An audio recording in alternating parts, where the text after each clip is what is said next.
जय हिंद, जय भारत। नमस्कार दोस्तों, आप सभी का दीपक एजुकेशन प्रयागराज में स्वागत है। दोस्तों, आज से मैं एक नया सब्जेक्ट, नया सेशन स्टार्ट कर रहा हूं, इंडियन ज्योग्राफी यानी कि भारत का भूगोल। इससे पहले मैंने सामान्य हिंदी का बैच स्टार्ट किया था, जो कि 25 दिन का लक्ष्य रखा गया था और आपको यकीनन 25 दिन में आपको कंप्लीटली हिंदी पढ़ा दिया गया है। उसी जोश, उसी उत्साह के साथ मैं आज इंडियन ज्योग्राफी यानी कि भारत का भूगोल स्टार्ट कर रहा हूं। सबसे पहले मैं भारत का भूगोल आपको कंप्लीटली पढ़ाऊंगा, उसके बाद वर्ल्ड ज्योग्राफी पढ़ाऊंगा, उसके बाद संविधान पढ़ाऊंगा, जो कि सभी प्रतियोगी एग्जाम के लिए अति महत्वपूर्ण साबित होगा। तो आइए देखते हैं। सबसे पहले जो ये मैं बैच स्टार्ट कर रहा हूं, इसके बारे में थोड़े से इंफॉर्मेशन देते हैं, उसके बाद मैं स्टार्ट करता हूं। तो आइए देखते हैं। सबसे पहले इंपॉर्टेंट कुछ बातें हैं, जैसे ये जो बैच चल रहा है ये फ्री होगा या पेड। ये जो बैच चल रहा है ये फ्री होगा कि पेड, आपके मन में आ रहा होगा। तो ये बिल्कुल फ्री ऑफ कास्ट आपको दिलाया जाएगा। आपको बिल्कुल फ्री ऑफ कास्ट मिलेगा डेली की क्लास। आपको केवल और केवल एक कार्य करना है, आपको चैनल को सब्सक्राइब करना है और अपने पड़ोसी को इंफॉर्मेशन देना है। मतलब आपको कोई भी पैसा नहीं देना है। इस इंडियन ज्योग्राफी के लिए भी, वर्ल्ड ज्योग्राफी के लिए भी, भारत के संविधान के लिए भी, अगर आप पढ़ना चाहेंगे तो वर्ल्ड का संविधान भी मैं पढ़ा दूंगा आपको फ्री में। केवल और केवल आपको कार्य इतना ही करना है कि आपके जो पड़ोसी हों, आपके जो सहयोगी भाईचारा वाले व्यक्ति जो भी हों, उन सभी को आप इस बैच से जोड़ने का प्रयास कीजिए। तो इसमें आपको कोई भी पैसा नहीं देना है। वो भी चैनल सब्सक्राइब के लिए इसीलिए कहा जाता है क्योंकि जो भी मैं क्लासें लूँ, जो भी मैं वीडियो अपलोड करूँ, आप तक उससे सबसे पहले नोटिफिकेशन पहुँच सके और आप उसका लाभ उठा ले सके। इसीलिए कहा जाता है कि चैनल को आप जरूर से जरूर सब्सक्राइब कर लीजिएगा।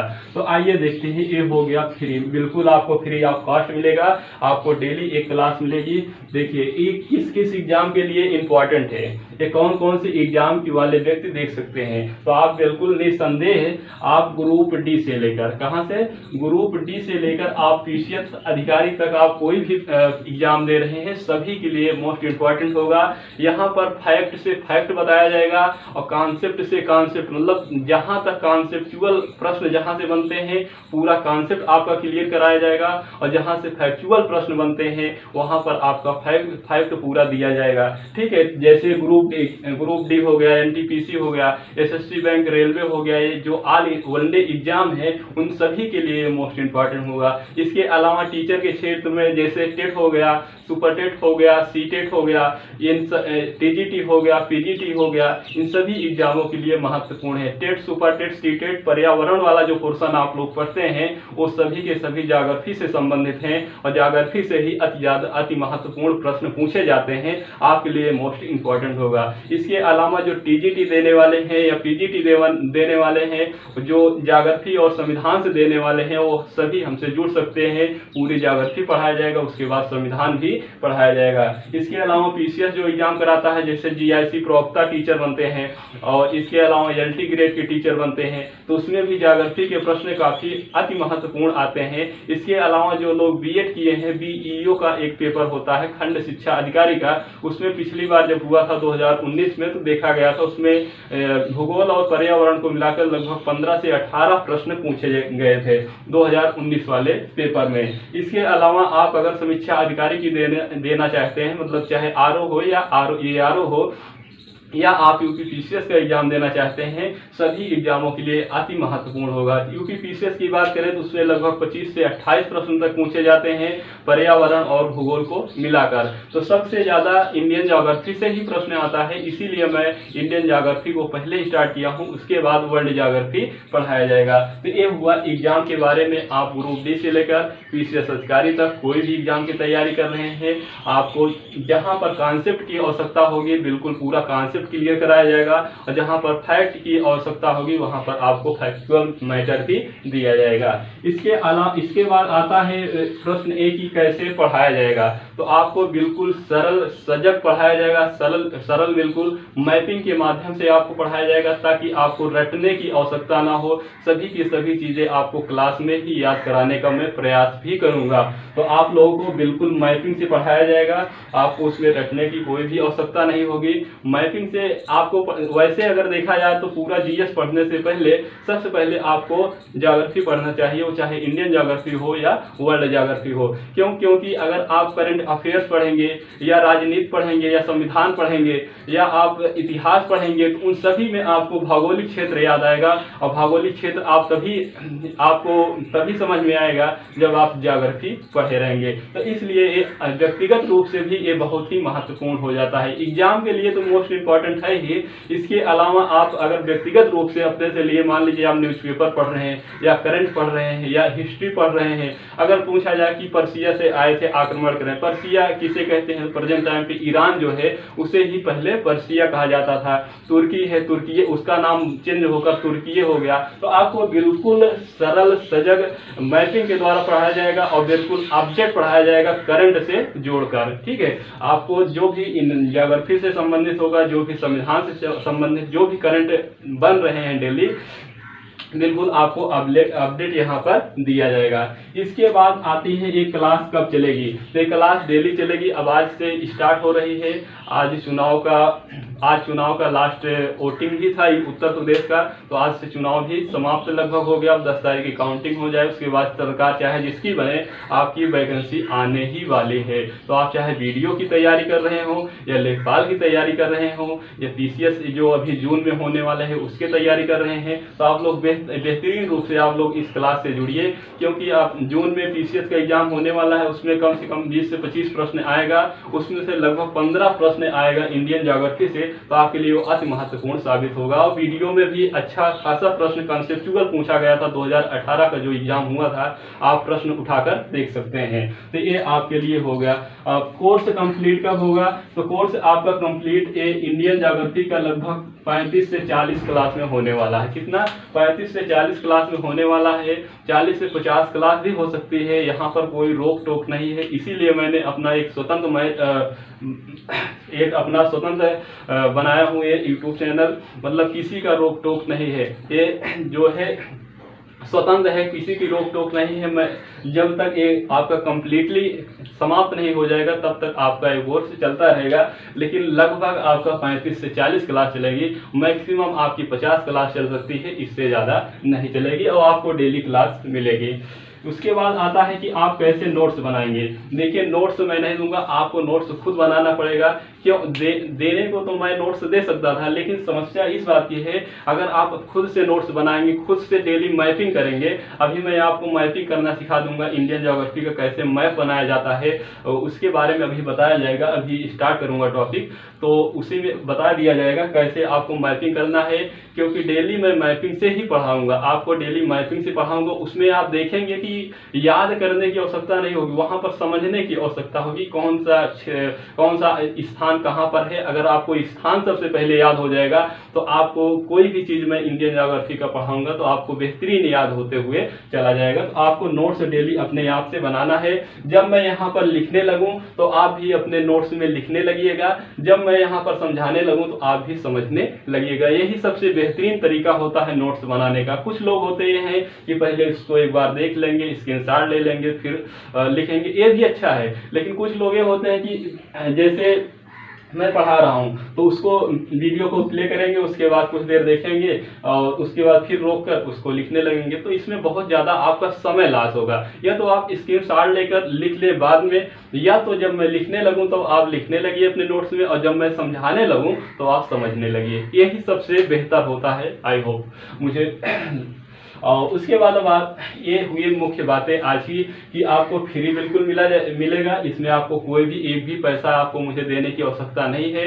केवल आपको इतना ही कार्य करना है, जो आपका भाई बंद हो, जो आपका दोस्त यार मित्र हो, जो आपका पड़ोसी हो, गांव का अंतिम व्यक्ति कोई भी हो, उसे आप जोड़िए। उसे मैं ज्योग्राफी समझाने का प्रयास करूंगा। एक एक शब्द पूरा बिल्कुल मातृभाषा में, देहाती एकदम बिल्कुल गाँव मॉडल आपको पढ़ाया जाएगा। उसमें कोई निसंदेह आप रहिए, ऐसा कोई टॉपिक होगा ही नहीं जो आपके समझ में ना आए। और बाई चांस मान लीजिए आपको समझ में नहीं आ रहा है तो आप कमेंट बॉक्स में तुरंत कमेंट लिखिएगा, उसका रिप्लाई तुरंत दिया जाएगा, या अगली क्लास में आपका डाउट सबसे पहले आते ही क्लियर किया जाएगा।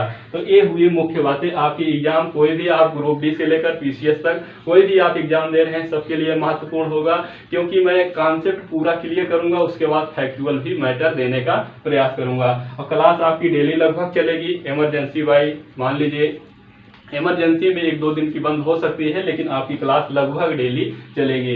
इसके अलावा कॉल से आपका 35 से 40 क्लास, 45 क्लास हो सकता है, 50 क्लास भी हो सकता है मैक्सिमम, और नोट्स आपको अपने से ही बनाना है। आइए देखते हैं इसके, चूंकि ये 35 से 40 क्लास चलने वाली है, तो इसके बारे में थोड़ा से हम लोग देख लेते हैं सिलेबस के बारे में। भारत का जो इंडियन ज्योग्राफी का जो सिलेबस है, भारत का भूगोल का जो सिलेबस है, उसके बारे में हम लोग देख लेते हैं और उसी के अकॉर्डिंग हम लोग चलेंगे।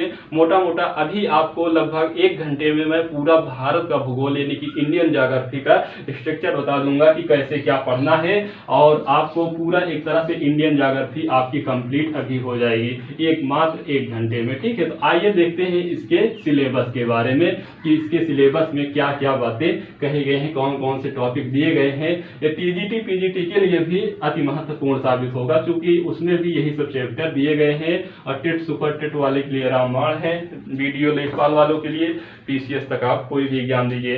तो आइए देखते हैं, सबसे पहले पहला टॉपिक दिया गया है भारत का सामान्य परिचय। भारत का सामान्य परिचय सबसे पहला टॉपिक दिया गया है। सामान्य परिचय में आपको ये बिंदुएं पढ़ना है, जैसे भारत के नाम, जैसे भारत के नाम, भारत के कई नाम है, जैसे अजनावर्त है, आर्यावर्त है, जम्बूद्वीप है, इंतु है, हिंदुस्तान है, इंडिया है, भारत है। इस तरह से भारत के कई नाम है, तो उन सभी नाम को बताएंगे, और कहाँ किस ग्रंथ में किस पुरातात्विक साक्ष्य कहाँ कहाँ मिला गया है, उसे भी मैं हिस्ट्री के दृष्टि से आपको बताऊंगा पूरा बिल्कुल डिटेल से भारत के नाम के बारे में। और प्रेजेंट टाइम पे जो संविधान में नाम दिया गया है, भारत का जो नाम दिया गया है, उससे उस आर्टिकल सहित भी मैं बताऊंगा। उसके बाद आता है भारत की स्थिति व विस्तार, मतलब भारत की जो स्थिति व विस्तार में आप इसमें क्षेत्रफल भी पढ़ेंगे, और इसमें आप देशांतर पढ़ेंगे, किस देशांतर से किस देशांतर के बीच भारत अवस्थित है, किस अक्षांश से किस अक्षांश के बीच भारत अवस्थित है, और भारत का जो स्टैंडर्ड टाइम है यानी कि भारतीय मानक समय रेखा है, जो 82.82 डिग्री की जो रेखा गुजरी है, देशांतर रेखा गुजरी है मानक, उसके बारे में बताया जाएगा। उस किस किस जिले के समीप से गुजरी है, जैसे इलाहाबाद नैनी से होकर गुजरी है। इस तरह से और भी कई जिले हैं जो अब एग्जाम के दृष्टि से पूछे जा रहे हैं, क्योंकि आजकल ट्रेंड एग्जाम का अलग हो गया। सभी एग्जाम में ये जो सामान्य क्वेश्चन बनते थे वो सभी के सभी पूछ चुके हैं, तो अब उससे टफ बनाने का प्रयास करेंगे, तो वहां तक हम लोग जाने का प्रयास करेंगे। उसके बाद आएगा रेखाओं के बारे में। रेखाओं के बारे में जैसे कर्क रेखा है और 82.5 डिग्री की मानक समय रेखा है, इसके बारे में बताया जाएगा। कर्क रेखा पर कौन कौन से राज्य अवस्थित हैं, इसके अलावा कर्क रेखा पर कौन समीपतम शहर है, जैसे गांधीनगर है, भोपाल है, रांची है, अगरतला है। इस तरह से जो शहर हैं कौन सबसे समीप हैं, कौन दूर हैं, इस तरह से जो प्रश्न पूछे जाते हैं उन सभी को मैं रेखाओं में बताऊंगा। उसके बाद आता है सीमा व पड़ोसी देश। सीमा व पड़ोसी देश का मतलब ये हुआ कि भारत की जो सीमा है और भारत के जो पड़ोसी देश हैं उनके बारे में हम लोग देखेंगे। भारत के कौन कौन से राज्य पड़ोसी देशों के साथ, किस देश के साथ कौन कौन से राज्य सीमा बना रहे हैं, इसके बारे में आपको डिटेल से बताया जाएगा। उसके बाद आता है विवादित मुद्दे। विवादित मुद्दे हमेशा विवादित रहते हैं, हमेशा चर्चा में रहते हैं। जैसे अभी हाल ही में 2021 में काला पानी लिपुलेख चर्चा में रहा था, ये नेपाल से विवादित मुद्दा है, वहां इसके बारे में डिटेल से बताया जाएगा। उसके बाद है एलओसी के बारे में, एलएसी के बारे में, सर क्रीक रेखा में और शिमला समझौता के बारे में। इस तरह से जो भी बांग्लादेश समझौता के बारे में, इस तरह से जो भी विवादित मुद्दे हैं, या 2013 में जो डोकलाम की बात छिड़ी थी, उसके बारे में थोड़ा सा डिटेल से बता देंगे। तो जो भी विवादित मुद्दे हैं भारत के पड़ोसी देशों के साथ, यहाँ से प्रश्न तो नहीं पूछा जाता प्री में या ऑल वनडे एग्जाम में, लेकिन आपके व्यक्तिगत जीवन के लिए आप भारत में रह रहे हैं, भारत के नागरिक हैं, भारत के स्टूडेंट हैं, तो आपको ये जानना अति आवश्यक है कि हमारा भारत यानी कि भारत का पड़ोसी देशों के साथ कैसा संबंध है, ये बिल्कुल आपको जानना अति आवश्यक है। उसके बाद हम लोग देखेंगे हिंद महासागर का महत्व। हिंद महासागर के महत्व से भी अच्छे प्रश्न पूछे जाते हैं, जैसे अनन्य आर्थिक क्षेत्र हो गया, प्रादेशिक क्षेत्र हो गया, तो कितने मीटर दूर पर है, कितने किलोमीटर दूर पर है, किस क्षेत्र में भारत का अधिकार पूर्ण रूप से है, किस क्षेत्र में साफ सफाई कर सकता है। इस तरह से जो प्रश्न पूछे जाते हैं उन सभी के सभी हिंद महासागर से संबंधित, उसे भी मैं यहाँ पर आपको क्लियर करूंगा। इसके बाद ये तो पहला चैप्टर हुआ भारत का सामान्य परिचय। उसके बाद दूसरा चैप्टर आता है भौतिक भूगोल। कौन सा आता है? भौतिक भूगोल आता है। इसी को आप भौतिक भूगोल, दूसरा पोर्शन है भौतिक भूगोल। ये तो पहला पोर्शन हो गया भारत का सामान्य परिचय, दूसरा है भौतिक भूगोल। इसी को आप कह सकते हैं भारत का भौतिक विभाजन। भारत का भौतिक विभाजन, भारत का भौतिक विभाजन, भारत का भौतिक विभाजन। इसमें दो दृष्टि से आप देख सकते हैं, मुख्य रूप से एक भूगर्भिक दृष्टि से, भारत का भूगर्भिक संरचनात्मक विभाजन, और दूसरा आप देख सकते हैं भू आकृतिक प्रदेश के दृष्टि से, भू आकृतिक प्रदेश के दृष्टि से आप देख सकते हैं भारत का विभाजन। तो इसमें आप देखेंगे जो भू आकृतिक भूगर्भिक संरचना के दृष्टि से होता है, इसका मतलब यही होता है कि आय के आधार पर भारत का कौन सा क्षेत्र सबसे पहले, किस क्षेत्र का सबसे पहले संरचना हुई, मतलब कौन सा क्षेत्र सबसे पहले उत्पन्न हुआ या जन्म हुआ या संरचना हुई, और कौन सा क्षेत्र बाद में हुआ। तो इसमें सबसे पहला आता है दक्षिण भारत का प्रायद्वीपीय पठार, प्रायद्वीपीय पठार। इसमें आता है सबसे पहले दक्षिण भारत का प्रायद्वीपीय पठार का जन्म हुआ। उसके बाद आप देखेंगे तो उत्तर का जो विशाल पर्वतमाला है, उत्तर का विशाल पर्वतमाला जो है उसकी बात आती है। उसके बाद तीसरे नंबर पे आता है उत्तर का विशाल मैदान, या इसी को आप कह सकते हैं गंगा यमुना का मैदान भी आप इसे कह सकते हैं। चूंकि ये गंगा यमुना के मैदान में ही ये उत्तर भारत का विशाल मैदान निर्मित हुआ है, इसलिए गंगा यमुना का मैदान भी इसे आप कह सकते हैं। अगर भू आकृति की बात की जाए, इसमें आता है उत्तर का पर्वतीय क्षेत्र,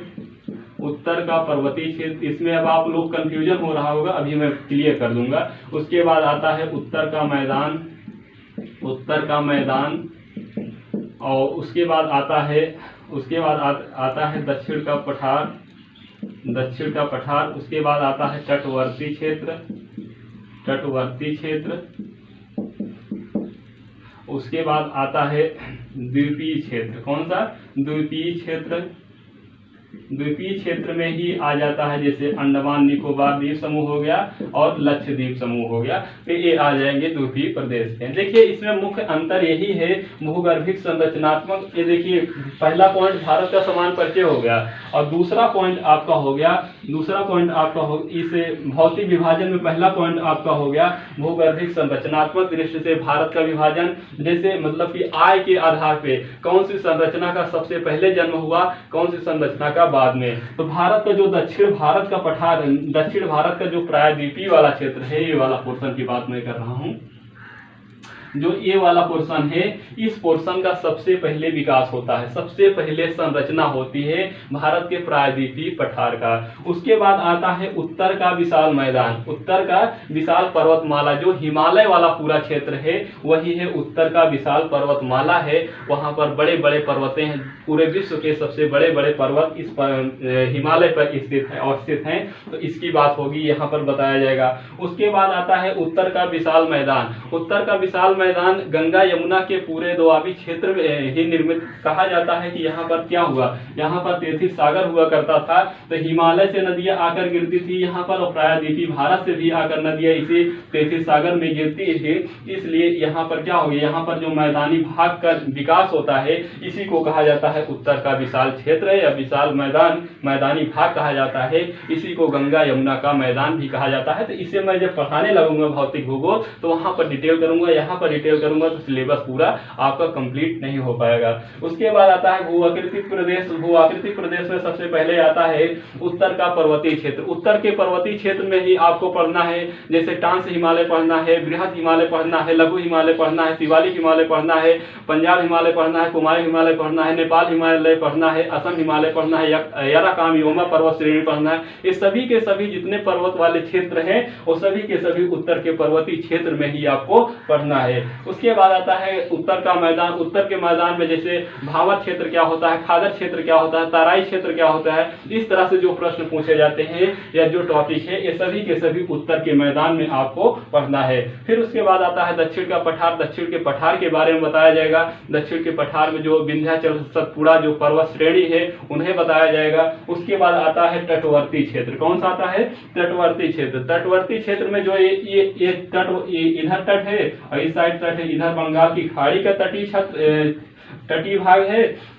और इधर अरब सागर का जो तटीय क्षेत्र है, तो इसी को तटवर्ती क्षेत्र कहा जाता है। यहाँ बड़ी बड़ी पहाड़ियाँ पाई जाती हैं, जैसे कार्डमम है, महेंद्रगिरी है, इस तरह से, और इसके नीलगिरी है, नीलगिरी की सबसे ऊंची चोटी दोदा बेटा है। तो इस तरह से जो भी कॉन्सेप्चुअल प्रश्न बनते हैं, जो भी फैक्चुअल प्रश्न बनते हैं, यहाँ से पश्चिमी पर्वत श्रेणी से और पूर्वी पर्वत श्रेणी से, तो इस तटवर्ती क्षेत्र वाले टॉपिक में आपको पढ़ाया जाएगा। उसके बाद आता है द्वीपीय क्षेत्र। द्वीपीय क्षेत्र का मतलब ये होता है भारत में कितने द्वीप हैं, जैसे बंगाल की खाड़ी में कितने द्वीप हैं, इसी को अंडमान निकोबार द्वीप समूह कहा जाता है। अरब सागर में कितने द्वीप हैं, जिसे लक्ष्य द्वीप के समूह कहा जाता है। तो इस तरह से जो द्वीप से संबंधित जो प्रश्न पूछे जाते हैं, जो चैनल से, जल संधि से संबंधित प्रश्न पूछे जाते हैं, आपको इस वाले टॉपिक में बताया जाएगा। इसके अलावा जो दर्रा नामक टॉपिक एक है, उसे उत्तर पर्वतीय क्षेत्र में ही पढ़ाया जाएगा। अब आइए देखते हैं अगला नेक्स्ट टॉपिक। आपको देखिए उसमें केवल आपको अभी थोड़ा थोड़ा एकदम बिल्कुल झलक दिखला जाता है इसका, अभी केवल बता रहे हैं आपको। यहाँ पर ज़्यादा कंफ्यूज होने की आवश्यकता नहीं है। जब मैं आपको टॉपिक बाय टॉपिक स्टार्ट करूँगा तो वहाँ पर आप कंफ्यूज बिल्कुल नहीं होंगे। आज केवल आप सुनिए बस, आज आप केवल सुनिए बस। देखिए ये तो हो गया, 2 पॉइंट हो गया। अभी भौतिक भूगोल में ही 2 पॉइंट हो गया। एक भूगर्भिक संरचना के आधार पर देख लिए और एक भू आकृतिक प्रदेश के आधार पर देख लिया गया। अब तीसरा टॉपिक आता है इसी भौतिक भूगोल में ही, अपवाह तंत्र आता है। कौन सा आता है? अपवाह तंत्र आता है। तो अपवाह तंत्र कैसे है? जैसे हिमालय की नदियां कुछ हैं, कुछ प्रायद्वीपीय नदियां हैं। तो हिमालय वाली सबसे पहले नदियां देख लेते हैं। हिमालयी नदियां। तो हिमालयी नदियां में जैसे आता है सबसे पहले सिंधु अपवाह तंत्र। कौन सा? सिंधु अपवाह तंत्र। उसके बाद आता है गंगा अपवाह तंत्र। उसके बाद आता है ब्रह्मपुत्रा अपवाह तंत्र। ब्रह्मपुत्रा अपवाह तंत्र। ये सभी अपवाह तंत्र आते हैं। तो हिमालयी नदियां हो गई, मुख्य रूप से सिंधु नदी हो गई, गंगा नदी हो गई, ब्रह्मपुत्रा। उसके बाद प्रायद्वीपीय नदियां। कौन सी? प्रायद्वीपीय नदियां में बहुत सारी हैं, जैसे गोदावरी अपवाह तंत्र है, कृष्णा अपवाह तंत्र है, कावेरी अपवाह तंत्र है। इस तरह से ये सभी प्रायद्वीपीय नदियां आती हैं। इसके अलावा प्रश्न ये पूछा जाता है कि बंगाल की खाड़ी में गिरने वाली नदियां, जैसे कृष्णा हो गई, कावेरी हो गई, गोदावरी हो गई, महानदी हो गई, बैतरणी हो गई, ये सब बंगाल की खाड़ी में गिरने वाली नदियां हो गई। उसके बाद आप देखेंगे अरब सागर में, मतलब यहाँ की मैं बात कर रहा हूँ भाई साहब, ये बंगाल की खाड़ी है, ये अरब सागर है। तो जो इस साइड नदियां गिरती हैं, जैसे बैतरणी हो गई, महानदी हो गई, कावेरी हो गई, गोदावरी हो गई, ये सब बंगाल की खाड़ी में गिरती हैं। उसके बाद कुछ नदियां जैसे नर्मदा हो गई, ताप्ती हो गई, श्रावती हो गई, ये सभी के सभी अरब सागर में गिरती हैं। तो इस तरह से भी प्रश्न पूछे जाते हैं। तो वो सभी के सभी पॉइंट भी मैं आप लोगों को बताऊंगा। इसके बाद अपवाह तंत्र में ही प्रश्न पूछा जाता है जलप्रपात से। कौन सा? इसके बाद आप देखेंगे जलप्रपात, वाटरफॉल, जलप्रपात। तो जलप्रपात से भी प्रश्न पूछा जाता है। इसके अलावा आप देखेंगे झील से प्रश्न पूछा जाता है। तो जलप्रपात से चाहे प्रश्न पूछे या झील से प्रश्न पूछे, इन सभी को बताया जाएगा। भारत में सबसे ऊंचा कौन सा जलप्रपात है, सबसे बड़ा जलप्रपात कौन सा है, कौन सा पूरे भारत में किस जलप्रपात को न्यागरा जलप्रपात कहा जाता है, और भारत में कौन कौन से जलप्रपात पाए जाते हैं। तो इस सभी जलप्रपात की बात की जाएगी। उसके बाद झील की बात की जाएगी, झील कई प्रकार की होती है, जैसे उल्का झील होती है, उल्का झील होती है, ठीक है, उल्का झील होती है, और चिल्का झील, जैसे लैगून झील होती है, तो लैगून झील होती है, चिल्का उल्का झील होती है, क्रेटर झील होती है। इस तरह से कई प्रकार के जो झील होती हैं उन्हें प्रकार बताया जाएगा। उसके बाद जो जो भारत में झील पाई जाती हैं उन झीलों को भी बताया जाएगा। इसके अलावा आपको नदियों से जुड़ा हुआ एक टॉपिक है सिंचाई, एक टॉपिक है सिंचाई व बहुउद्देशीय परियोजना। कौन सा? बहुउद्देशीय परियोजना। सिंचाई व बहुउद्देशीय परियोजना एक नामक टॉपिक है। तो इस ये वैसे आर्थिक भूगोल का है, सिंचाई व बहुउद्देशीय परियोजना, लेकिन आपको यहाँ पर चूंकि नदी से संबंधित ये बहुउद्देशीय परियोजना है, नदी पर ही ये सिंचाई व बहुउद्देशीय परियोजना बनाई जाती है, इसीलिए आपको नदी के साथ ही इसे पढ़ा दिया जाएगा। इसके बाद आता है अपवाह तंत्र हो गया, ठीक है, अपवाह तंत्र हो गया। इसके बाद अब आता है जलवायु। कौन सा टॉपिक आता है? इसके बाद आता है जलवायु, चौथा टॉपिक। इसी भौतिक भूगोल में ही चौथा टॉपिक आता है जलवायु।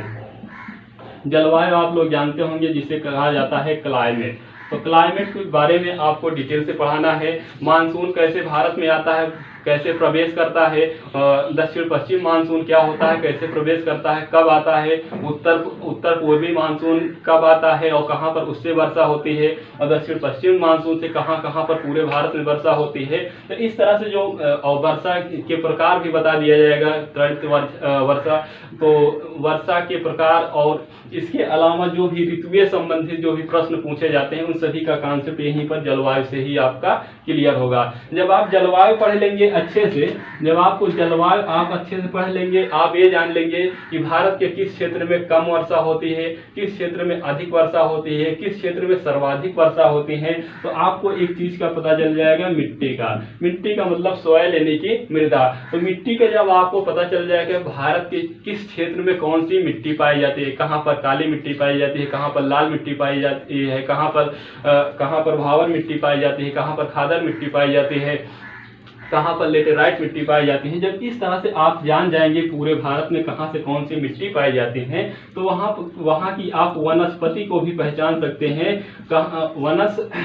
वनस्पति को भी आप पहचान सकते हैं कहाँ पर कौन वनस्पति होगी। इसके अलावा आप कृषि पहचान सकते हैं, कहाँ पर कौन सी फसल होगी, कहाँ पर बाजरे की खेती होगी, कहाँ पर धान की खेती होगी, कहाँ पर मक्के की खेती होगी, कहाँ पर सोयाबीन की खेती होगी, कहाँ पर गन्ना की खेती होगी, कहाँ पर कॉफी की खेती होगी, कहाँ पर चाय की खेती होगी, कहाँ पर दलहन की खेती होगी। इस तरह से जितने भी प्रश्न पूछे जाते हैं सर्वाधिक या कम, जो सर्वाधिक कम वाले क्वेश्चन पूछे जाते हैं, आप लोग हमेशा कंफ्यूज रहते हैं। तो इस तरह से आप अगर समझेंगे तो आपको यकीनन विश्वास करिए, आपको कभी भी कोई भी प्रश्न आपका गलत नहीं होगा इस तरह से, ठीक है।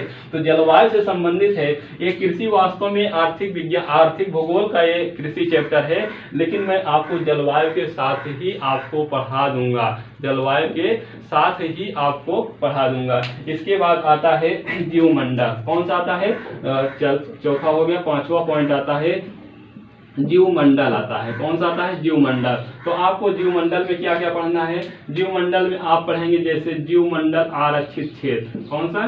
जीवमंडल आरक्षित क्षेत्र। जीवमंडल आरक्षित क्षेत्र हो गया, जीवमंडल आरक्षित क्षेत्र हो गया। इसके बाद वन्य जीव अभ्यारण्य हो गया, वन्य जीव अभ्यारण्य हो गया, वन्य जीव अभ्यारण्य हो गया। उसके बाद राष्ट्रीय उद्यान हो गया, राष्ट्रीय उद्यान हो गया। तो इस तरह से जो प्रश्न पूछे जाते हैं जीवमंडल से संबंधित, वन्य जीवमंडल आरक्षित क्षेत्र कितने हैं भारत में? बायोस्फीयर इसे कहते हैं ना इंग्लिश में, इसे क्या कहते हैं? इसे बायोस्फीयर कहते हैं। तो आपसे पूछेगा कि भारत में कितने बायोस्फीयर आरक्षित क्षेत्र हैं, वन्य जीव अभ्यारण्य कितने हैं, कौन अभ्यारण्य किस राज्य में है, किस जिले में है, राष्ट्रीय उद्यान की पूछेगा कि कौन सा उद्यान कहाँ पर है। तो इस तरह से जो भी प्रश्न पूछे जाते हैं उद्यान से संबंधित है, वन्य जीव अभ्यारण्य से संबंधित है, या जीवमंडल आरक्षित क्षेत्र से संबंधित है, वो सभी के सभी आप पढ़ेंगे जीवमंडल नामक टॉपिक पे।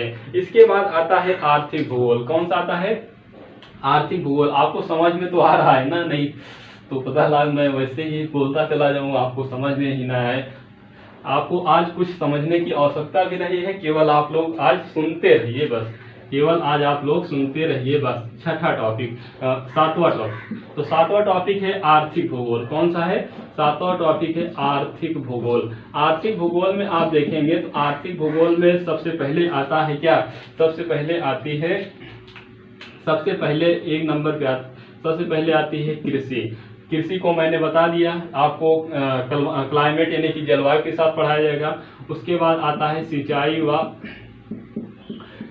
व बहुउद्देशीय परियोजना। तो सिंचाई व बहुउद्देशीय परियोजना आपको नदी के साथ ही मैं पढ़ा दूंगा, वहां पर आपको ज्यादा बेहतर समझ में आए। देखिए जो चीजें जुड़ी हुई जिससे रहती है, अगर उसी से पढ़ाया जाए तो आपको ज्यादा बेहतर समझ में आएगा। आपको वहां से लाकर यहाँ पढ़ाया जाएगा तो आपको हो सकता है कम समझ में आए या मुझे समझाने में भी कठिनाई हो सकती है। लेकिन आपको जैसे ही नदी पढ़ेंगे, नदी के बाद वैसे नदी घाटी परियोजना जो है और सिंचाई परियोजना है और बहुउद्देशीय जितने भी परियोजनाएं चलाई गई हैं भारत में अब तक, उन सभी को मैं सम्मिलित कर दूंगा। तो इस तरह से आपको पढ़ने में भी बहुत आसानी होगी और मुझे पढ़ाने में भी, समझाने में भी आसानी होगी। इसके बाद आता है पशु संसाधन। क्या आता है? पशु संसाधन आता है।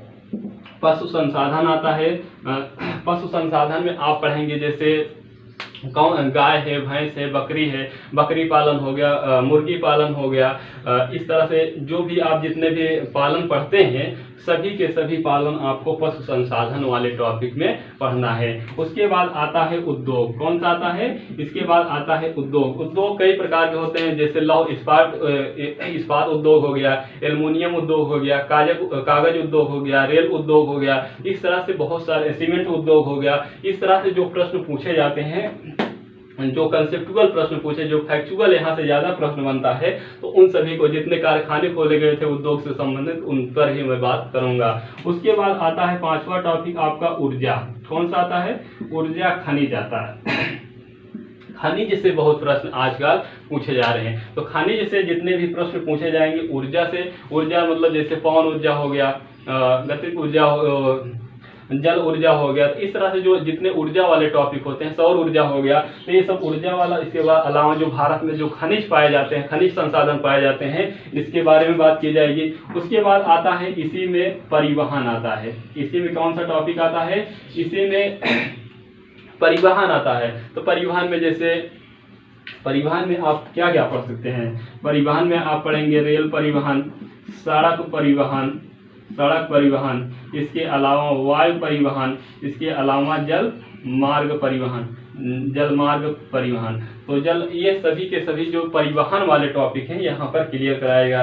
रेल परिवहन, रेल से संबंधित जो भी है, जैसे 18 जोन जो दिया गया है उन सभी के बारे में बताया जाएगा। सड़क के बारे में, भारत में कितनी लंबी सड़क बिछाई गई है। इस वर्ष देखिए बजट में 25,000 किलोमीटर सड़क का और विस्तार करने की बात कही गई है। इसके अलावा वायु परिवहन से संबंधित जैसे एयर इंडिया वगैरह है, तो इस तरह से जो वायु संबंधित से प्रश्न बनते हैं उसे भी बताया जाएगा। जल परिवहन में जैसे बंदरगाह आता है, या एक नदी परिवहन जैसे इलाहाबाद से हल्दिया तक नदी जल मार्ग परिवहन है। उसके बाद असम में है ब्रह्मपुत्रा में भी एक नदी जल मार्ग परियोजना शुरू की गई थी। ठीक है, तो इस तरह से ये हो गया परिवहन से संबंधित। इसके बाद आता है मानव भूगोल। इसके बाद आता है मानव भूगोल। कौन सा आता है? मानव भूगोल आता है। मानव भूगोल में आप क्या क्या पढ़ सकते हैं? मानव भूगोल में आप ये देखेंगे कि भारत में कौन कौन सी प्रजातियां रहती हैं, भारत में कौन कौन सी प्रजातियां रहती हैं, भारत में कौन कौन सी जनजातियां रहती हैं, तो इनके बारे में आपको बताना पड़ेगा। भारत में कौन कौन सी प्रजातियां रहती हैं, जनजातियां रहती है। इसके अलावा आप देखेंगे भारत की जनसंख्या इतनी ज्यादा हो गई है, पूरे विश्व में दूसरे नंबर पे है, और उत्तर प्रदेश को आप देखेंगे तो पूरे विश्व में 5वें नंबर पे है।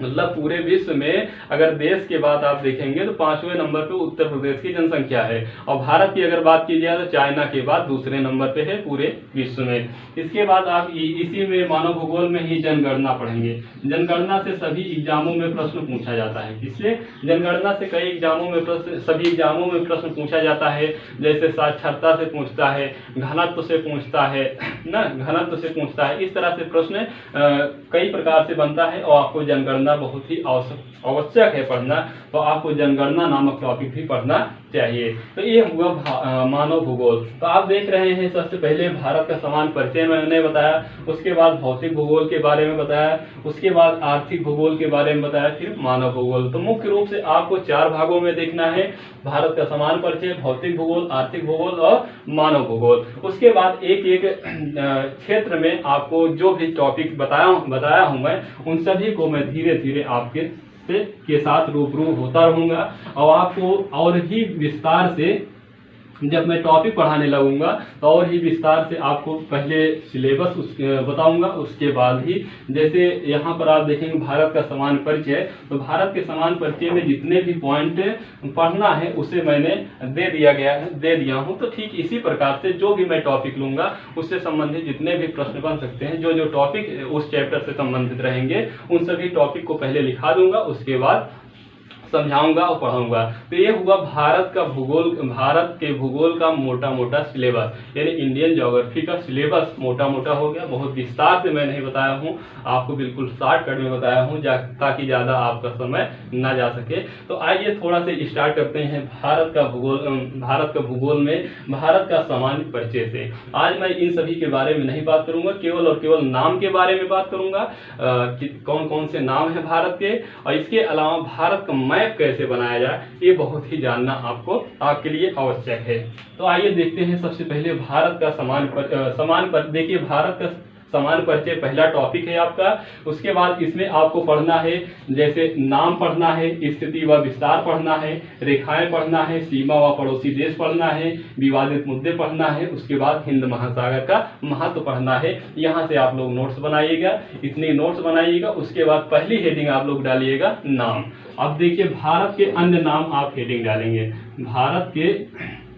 भारत के अन्य नाम आपको हेडिंग डालना है। और उसके बाद अन्य नामों में आपको लिखना है, जैसे पहला नाम आपको लिखना है भारतवर्ष। कौन सा? भारतवर्ष लिखना है। उसके बाद आपको लिखना है जम्बूद्वीप लिखना है। जम्बूद्वीप के बाद आपको लिखना है आर्यावर्त लिखना है। कौन सा? आर्यावर्त लिखना है। उसके बाद आपको लिखना है अजनाभ वर्ष लिखना है। उसके बाद आपको लिखना है इंडिया। उसके बाद आपको इंडिया लिखना है। इंडिया के बाद आपको लिखना है हिंदुस्तान। और हिंदुस्तान के बाद आपको लिखना है इंतु। हिंदुस्तान के बाद आपको लिखना है इंतु। इतने भारत के नाम मिलते हैं, मतलब कि भारत के अन्य नामों में इतने नाम मिलते हैं। भारतवर्ष आपको नाम मिलेगा, जम्बूद्वीप आपको नाम मिलेगा, आर्यावर्त आपको नाम मिलेगा, अजनाभवर्ष आपको नाम मिलेगा, इंडिया भारत का नाम मिलेगा और हिंदुस्तान मिलेगा, इंतु मिलेगा। तो आइए देखते हैं इनके बारे में थोड़ा सा डिटेल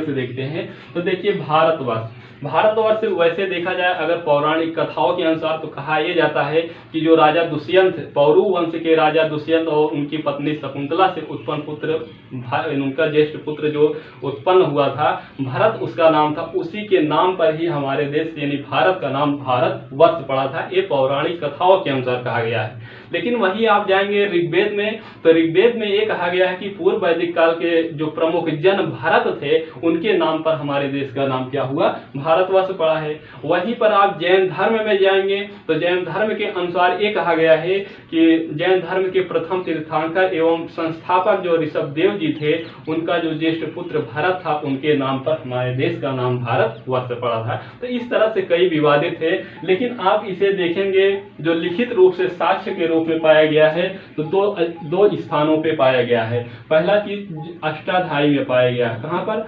अष्टाध्यायी में पाया गया है। आपको भारतवर्ष उत्कीर्ण हुआ पाया गया है। और ये किसने लिखा था? ये पाणिनि महोदय जी ने लिखे थे। कौन लिखे थे?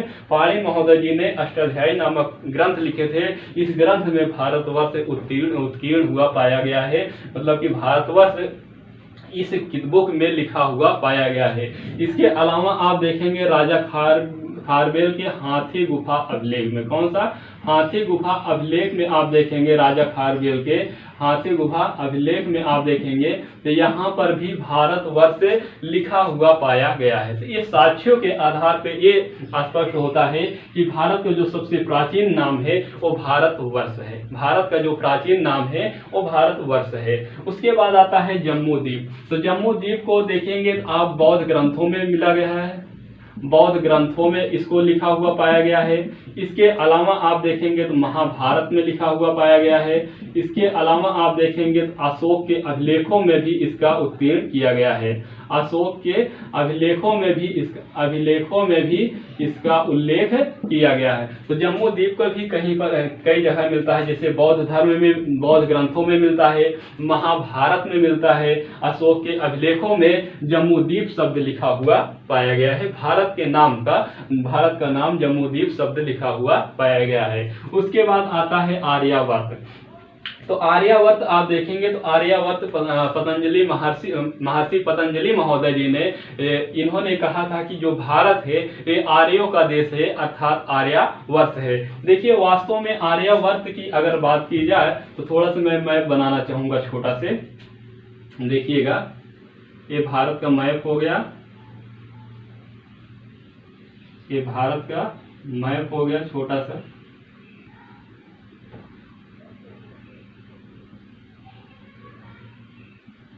ये भारत का मैप हो गया है। उसके बाद आप देख,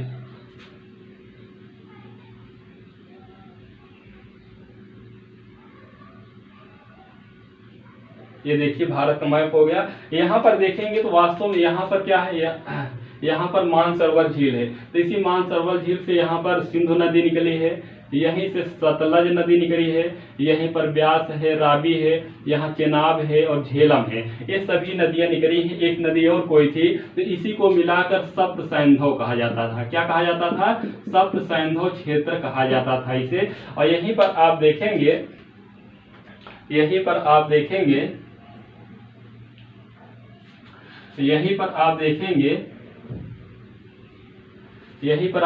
तो यहाँ से एक नदी निकली, यहाँ से दो नदियां निकली, एक गंगा नदी निकली है और एक यमुना नदी निकली है। कौन सी?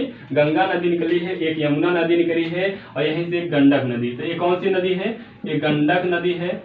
गंडक नदी, इसी को सदा नीरा कहा जाता था प्राचीन काल में। इसी को प्राचीन काल में सदा नीरा कहा जाता था। इसे गंगा नदी कहा जाता था, गंगा नदी, गंगा, और इसे क्या कहा जाता था? यमुना कहा जाता था। तो देखिए जो लोग सप्त सैंधव और यमुना नदी के बीच में यहाँ पर रहते थे, जो लोग यमुना नदी और सप्त सैंधव नदियों के बीच में जो लोग रहते थे, इन्हें कहा जाता था ब्रह्मवर्त। क्या कहा जाता था? इन्हें कहा जाता था ब्रह्मवर्त। और जो लोग यमुना और गंगा के बीच में या इस क्षेत्र में रहते थे, इन्हें कहा जाता था ब्रह्मर्षि। इस स्थान को कहा जाता था ब्रह्मर्षि देश। कौन सा देश कहा जाता था? ब्रह्मर्षि देश। और जो गंडक और गंगा के बीच में जो लोग रहते थे, इन्हें कहा जाता था आर्यावर्त। क्या कहा जाता था? इस क्षेत्र को आर्यावर्त कहा जाता था। और यहाँ पर एक नदी है, नर्मदा ताप्ती है। नर्मदा नदी के ऊपर वाले इस क्षेत्र को कहा जाता था मध्य देश। कौन सा? मध्य देश कहा जाता था नर्मदा नदी के ऊपर वाले क्षेत्र को। तो इस तरह से आप देखेंगे तो आर्यावर्त केवल एक क्षेत्र का, स्थान का नाम था, लेकिन महर्षि पतंजलि महोदय जी ने इन्हें आर्यों का देश का, पूरे भारत को आर्यों का देश कहा, अर्थात आर्यावर्त की संज्ञा महर्षि पतंजलि महोदय करते हैं। लेकिन आर्यावर्त की बात की जाए तो महेश कुमार वर्णवाल जी की जो भूगोल की प्रसिद्ध बुक है, उसमें प्राचीन नाम बताया गया है। जबकि पाणिनि महोदय के बाद कात्यायन का जन्म होता है और कात्यायन के बाद महर्षि पतंजलि का जन्म होता है। तो इस आधार पे अगर देखा जाए तो भारतवर्ष सबसे प्राचीन हुआ। इसके बाद आता है अजनाभ वर्ष। कौन सा आता है? इसके बाद आता है अजनाभ वर्ष। अजनाभ वर्ष भागवत पुराण में देखा गया है। कहाँ पर? भागवत पुराण के अनुसार भारत का नाम अजनाभ वर्ष था। उसके बाद यूनानियों ने इंडिया कहा, यूनानियों ने भारत को इंडिया कहा, और ईरानियों ने भारत को हिंदुस्तान कहा, और चीनी यात्रियों ने भारत को इंतु कहकर संबोधित किया। तो इस तरह से भारत के नाम हो गए, आपको बिल्कुल कंफ्यूजन नहीं होना है। देखिएगा भारत के नाम में सबसे प्राचीन नाम अगर पूछा जाए तो भारतवर्ष है, या कहाँ पर उल्लिखित पाया गया है, पाणिनि के अष्टाध्यायी में पाया गया है, हाथी गुफा अभिलेख, राजा खारवेल के हाथी गुफा अभिलेख में पाया गया है। उसके बाद अगर बात की जाए जम्मू द्वीप की, तो जम्मू द्वीप बहुत ग्रंथों में भी पाया गया है, महाभारत में भी पाया गया है, अशोक के अभिलेखों में भी लिखा हुआ पाया गया है। उसके बाद आर्यावर्त की बात की जाए तो इसी गंगा और सदा नीरा यानी गंडक नदी के क्षेत्र को ही आर्यावर्त कहा जाता है, लेकिन महर्षि पतंजलि महोदय जी ने आर्यों का देश कहा, अर्थात आर्यावर्त कहा। उसके बाद अजनाव वर्ष की बात की जाए तो यह भागवत पुराण में मिलता है। उसके बाद इंडिया किसने कहा, तो इंडिया यूनानियों ने कहा, और हिंदुस्तान किसने कहा, तो हिंदुस्तान ईरानियों ने कहा। उसके बाद इंतु की बात की जाए तो इंतु चीनी यात्रियों जो चीनी यात्री आए थे भारत में समय समय पर, तो उन्होंने इंतु कहकर संबोधित किया था। तो इस तरह से ये भारत का नाम हो गया। इतने सारे नाम हैं, आपको रटने की कोई आवश्यकता नहीं है। अगर आपको एक दो बार पढ़ लेते हैं, अगर याद हो जाता है तो बहुत अच्छी बात है, क्योंकि भारत के प्राचीन नाम है, सभी के सभी प्राचीन नाम है भारत के। तो इसे आपको पढ़ना भी चाहिए, जानना भी चाहिए, और याद करने रटने की कोई आवश्यकता नहीं है। अगर आप एक दो बार देख लीजिएगा, अगर याद हो जाए तो ठीक है, नहीं तब भी ठीक है। कोई एग्जाम में नहीं पूछेगा, आपको केवल सामान्य जानकारी के लिए मैंने बताया था। अब आइए देखते हैं भारत का मैप कैसा बनाया जाएगा और भारत की मैपिंग कैसे की जाएगी। तो देखिए सबसे पहले आपको बनाना है सोना बाबू का दिल, हाफ होगी। आपको सबसे पहले बनाना है सोना बाबू का हाफ दिल बनाना है। क्या बनाना है, आपको सबसे पहले सोना बाबू का हाफ दिल बनाना है। उसके बाद यहाँ से एक मेटकी बनाना है। यहाँ पर हाफ दिल बनाने के बाद आपको एक मेटकी बनाना है। अब इस मेटकी से आप अपना हाथ निकाल दीजिए बाहर की ओर, आ गया बाहर की ओर। उसके बाद इसे आप थोड़ा से और नीचे करिएगा, और इस तरह से आप एक आयतकार के आधार पे आपको बनाना है। उसके बाद आपको इसे ऊपर पर्वतनुमा उठा देना है। उसके बाद आपको यहाँ पर एक भट्ठी नुमा बनाना है। उसके बाद यहाँ पर आपको एक यम टाइप का बनाना है। उसके बाद आपको इसे थोड़ा नीचे लाना है। उसके बाद आपको गिनना है 1 2, कितनी बार, 1 2 बार गिनना है। उसके बाद यहाँ से आप उल्टा यम बना दीजिए, आपको उल्टा यम बनाना है। उसके बाद आप इसे हल्का से ऊपर लाइएगा। ऊपर लाने के बाद आप इसे मोड़ दीजिएगा। अब इसके बीचों बीच से यहाँ से आपको 1 2 3 करना है। कितनी बार, 1 2 3 बार आपको इसको घुमाना है। उसके बाद इसे आपको हल्का सी इस साइड लाकर ऐसे मोड़ देना है। अब इस साइड का मैप आपका बनकर तैयार हो गया। अब इस साइड आपको क्या करना है, इस साइड आपको हल्का से बकुले के मुख टाइप बनाना है। उसके बाद इसे आपको सीधा कर देना है। फिर आपको थोड़ा से और नीचे सीधा लाना है। उसके बाद आपको 1 2, कितनी बार, 1 2 बार जाना है। उसके बाद आपको ऐसे लाना है, इस तरह से आपको लाना है। उसके बाद आपको राजस्थान वाला क्षेत्र ये वाला बना देना है। उसके बाद आपको ध्यान देना है, ये त्रिपुरा है, ये मिजोरम है, तो यहीं से एक रेखा गुजरती है, कर्क रेखा। कौन सी रेखा गुजरती है, यहीं से एक रेखा गुजरती है, कर्क रेखा।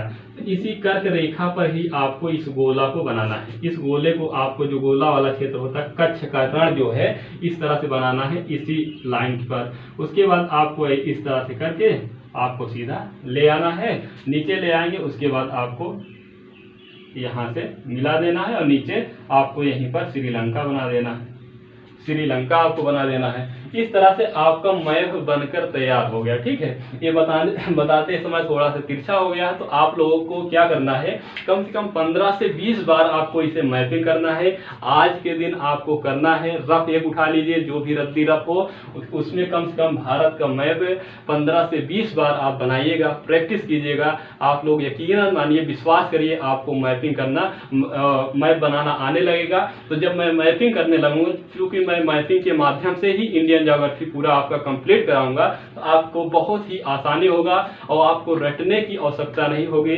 जब आप क्षेत्र जान लेंगे कि ये सिक्किम है, यहाँ पर नागालैंड है, यहाँ पर मणिपुर है, या यहाँ पर मिजोरम है, त्रिपुरा है, यहाँ पर मेघालय है, इस तरह से जब आपको क्षेत्र याद हो जाएगा, स्थान का नाम याद हो जाएगा, तो आप कोई भी टॉपिक पढ़ेंगे इंडियन ज्योग्राफी का या करंट अफेयर्स पढ़ेंगे या कुछ भी आप हिस्ट्री पढ़ेंगे या संविधान पढ़ेंगे तो आपको बहुत ही आसानी से याद होता हुआ चला जाएगा। तो ये आप लोगों को कैसे लगा आप लोग कमेंट बॉक्स में ज़रूर लिखिएगा। और आप जितना ज़्यादा से ज़्यादा लोगों से लोग हो सके आप लोग जोड़ने का प्रयास कीजिएगा। 1 लोग, 2 लोग, 3 लोग, 4 लोग, जितना से ज़्यादा लोगों को हो सके आप लोग जोड़िएगा इस क्लास से, ताकि ज़्यादा से ज़्यादा लोग क्लास देखें, अटेंड करें, तो मुझे भी पढ़ाने में ज़्यादा खुशी मिलेगी और डेली, ताकि मैं क्लासें ले सकूं। और आप लोग कमेंट जरूर किया करें और चैनल को सब्सक्राइब जरूर कर दीजिएगा। तो आज के लिए इतना ही। थैंक यू, धन्यवाद, शुक्रिया। आपका दिन शुभ हो।